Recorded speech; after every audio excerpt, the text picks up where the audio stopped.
আসসালামু আলাইকুম। মেহেক কিচেনে আপনাদের সবাইকে স্বাগত। আটা, ময়দা, সুজির কেক তো অনেক খেয়েছেন। আজকে আপনাদের আমি আতপ চালের আটা দিয়ে কেক বানিয়ে দেখাবো, তাও কোনো রকম তেল, বাটার, দুধ ছাড়াই। খুব সহজভাবে বানিয়ে দেখাবো। আর কেকটা হবে একেবারে নরম তুলতুলে সফট।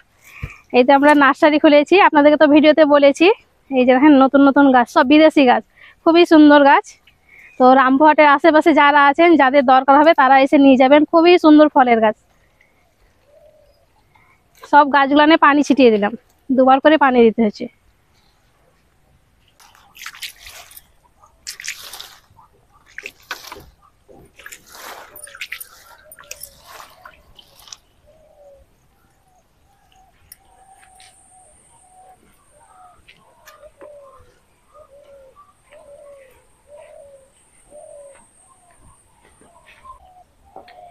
কেকটা বানানোর জন্য এখানে আমি 200 গ্রাম চালের আটা নিয়েছি। আর চালের আটা যে কোনো দোকানে পাওয়া যাচ্ছে।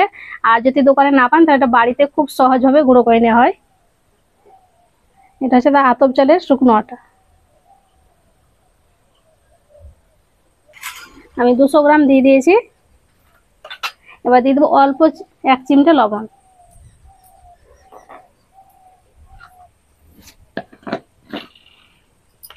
হাফ কাপ দিয়ে দিয়েছি টক দই।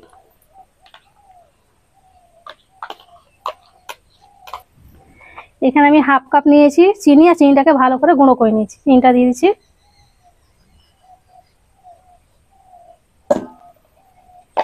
তবে মিষ্টিটা আপনারা চাইলে কম বেশি করে নিতে পারেন।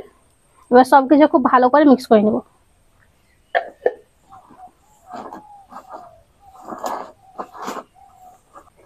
আমি হাত দিয়ে মেখে নিচ্ছি, আপনারা চাইলে চামচ দিয়েও মেখে নিতে পারেন।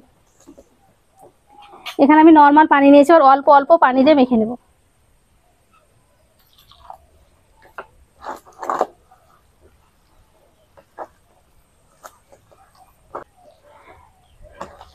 আরো একটা নতুন ব্যবসা শুরু করেছি, নার্সারির। কোনো কিছুর গাছ যদি দরকার হয় তাহলে পরে অবশ্যই আসবেন। নানির ওপরে একবার ঘুরে যাবেন, দেখে যাবেন।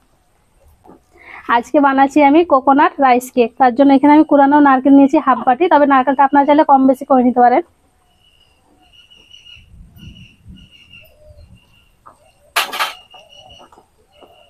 আর 3টে ছোট এলাচ নিয়েছি, এলাচের বীজগুলোকে বের করে দিয়ে দেবো।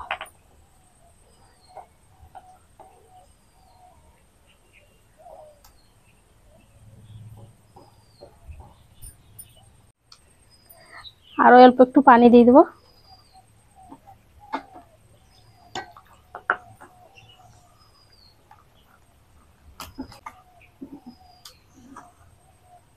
এই যে ব্যাটারটা এরকম হবে।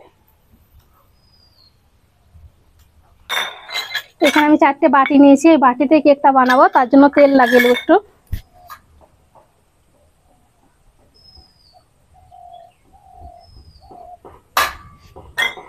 তেলটা ভালো করে লাগিয়ে নিতে হবে।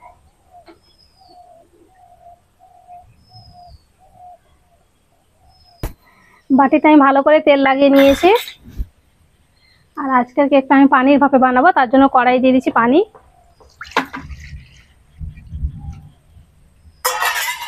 আর এরকম একটা ছিদ্রওয়ালা থালা নিয়েছি, এটা বসিয়ে দিচ্ছি।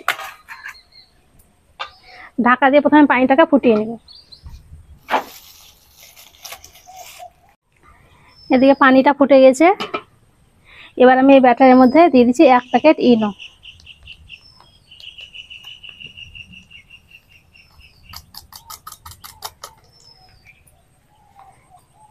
ভালো করে মিক্স করে নেব।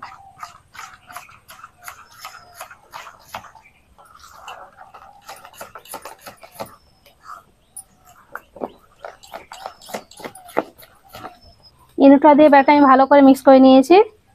এবার বাটিতে দিয়ে দেবো।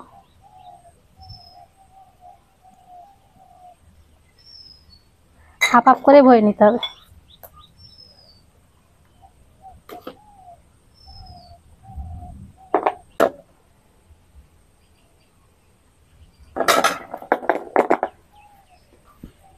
আর ওপরে একটু বাদাম কুচি দিয়ে দিয়েছি।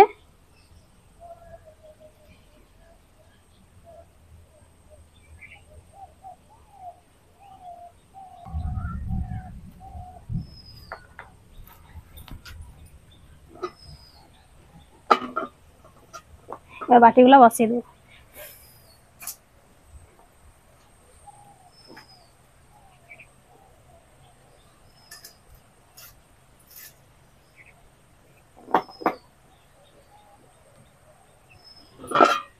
ঢাকা দিয়ে এটাকে আমি 15 মিনিট জাল করে নিব।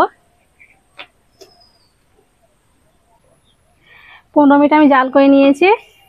এই যে দেখেন ফুললে কতটা মোটা হয়ে গেছে। এটা চাকু দিয়ে চেক করে নিব। চাকুর আমি পরিষ্কার বের হচ্ছে, তার মানে হয়ে গেছে। নামিয়ে পুরোপুরি ঠান্ডা করে নেবো, তারপর আপনাকে দেখাবো।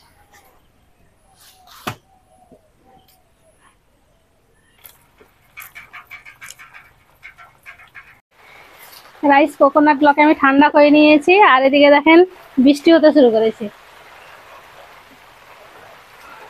বর্ষার দিন, এখন বলা মুশকিল কখন বৃষ্টি চলে আসবে। কেকগুলো বাটি থেকে বের করে নিব। আর কেকগুলো দেখেন ফুলে কতটা মোটা হয়ে গেছে। হাফ বাটি করে ভরেছিলাম। এইভাবে আস্তে আস্তে করে ছাড়লে খুব সহজে ছেড়ে যাবে। এই যে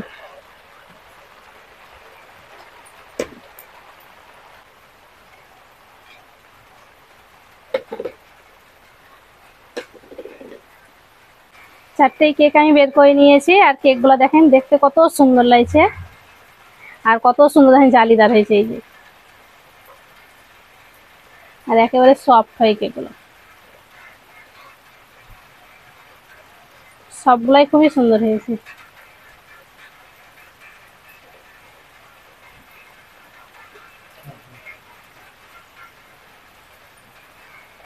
এটা ভেঙে দেখাচ্ছি।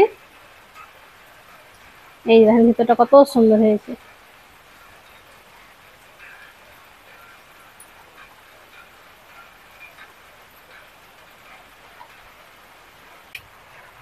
গাছগুলো নিয়ে পানি দিলাম, আর ভিজে বৃষ্টি শুরু হয়ে গেল।